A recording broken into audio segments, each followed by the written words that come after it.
I think that that book also came out at a time when coddling was in vogue. Yes. And I see that book as a response to coddling. Yeah. Do you think that that was the little emotional atom bomb that caused it to be such a success? That there is this conversation around sensitivity, our feelings, sensitive men, that I think is very important to have, because there are so many emotionally muted dudes out there who have zero access to their feelings. Right.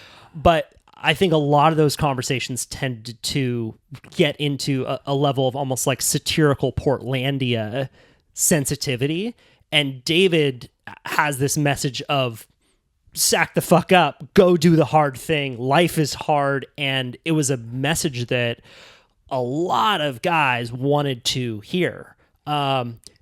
What's your take on that message at that time in culture?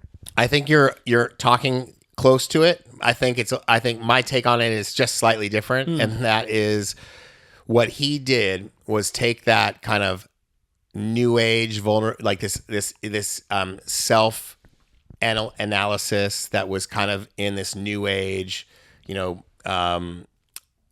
of, for lack of a better word, kind of more liberal, minded, be kind to yourself, open-hearted kind of thing, and said, he took that vulnerability and he made it raw and real for people. And because what David's doing is he is being vulnerable. And what he's saying is, life is hard. Look what happened to me. And I know shit's happened to you. And it's okay to talk about it. And it's okay to think about it. And it's okay to dissect it. What's not okay is to use it as an excuse.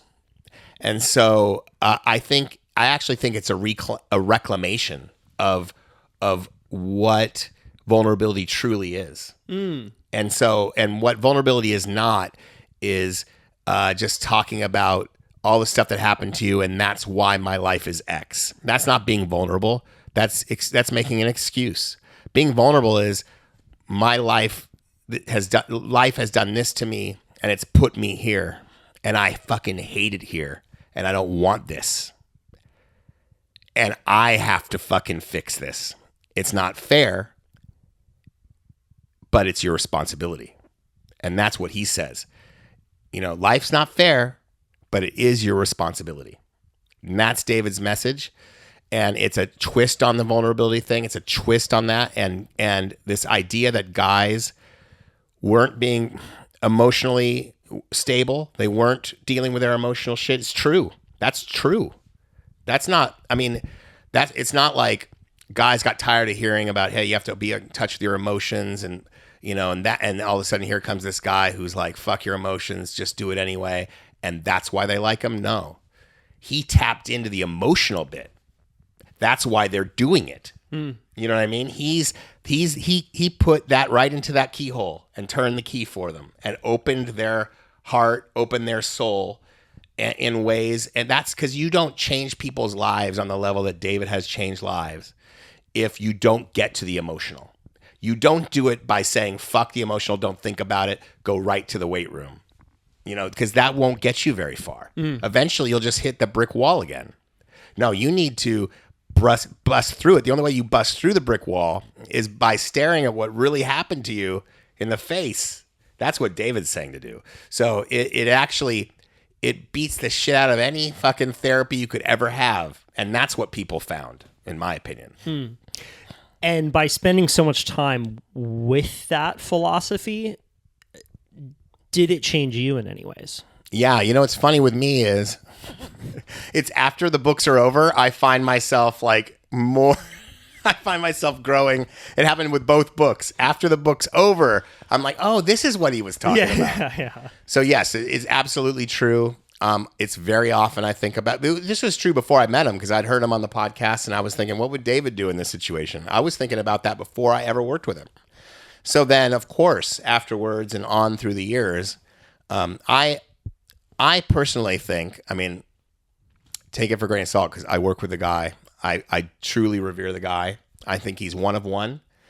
I think he is the last American samurai. That's what I think he really is. I think he is, you know, I saw him speak at, I don't know why I'm spacing on the guy's name. It was at the Shrine in USC, and he spoke at this event. And another big influencer guy who has this, you know, event.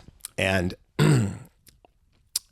he was just, everybody wanted to talk to him, but it was like, people think of him, it's just young guys. It's just like your generation who are attracted to him. It's mostly white guys. It's people who might be leaning kind of Republican or just are adventure sports or whatever. They're dabbling. They're dabbling. You know, they're the people who don't want this like woke culture. No, if you go to this thing, you'd see people who are young, people who are old, mostly women, Latinos, Black, Asian, white. Are you talking about the Goggins Goggins, event? the Goggins event. And so, and it was mostly women at this point. So like, it's almost like his audience continues to expand because he is speaking universal truths. So to me, and this is me knowing more about his life that's in the books, I truly feel he's borderline prophet.